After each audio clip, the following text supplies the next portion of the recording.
नमस्कार. छत्रपती संभाजीनगरमधून एक धक्कादायक बातमी आली समोर. चक्क वडिलांनीच आपल्या मुलीचं पुसलं कुंकू. सविस्तर बातमी पुढे पाहण्याआधी चॅनलवरती तुम्ही नवीन असाल तर आपला आरजी मराठी न्यूज चॅनल जरूर सबस्क्राईब करून घ्या. इंदिरानगर इथे राहणारा अमित साळुंखे आणि त्याची लहानपणीची मैत्रीण विद्या ह्या दोघांचे प्रेमसंबंध होते. पण जात वेगळी असल्यामुळे ते लग्न करायला तयार होत नव्हते. पण जातीमुळे आपण वेगळे होत असेल तर आपलं प्रेम काय कामाचं? आपण एकमेकांवर प्रेम करतोय, जातीवर नाही, असं अमितनं विद्याला बऱ्याच वेळा समजून सांगितलं.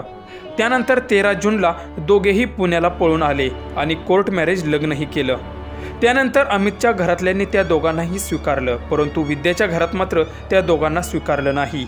परंतु आपल्या मुलीने पळून जाऊन आंतरजातीय विवाह केल्यामुळे संपूर्ण गावात विद्याच्या घराची नामुष्की झाली होती. यामुळे विद्याचे वडील अमित आणि विद्यावरती डाव ठेवून असायचे.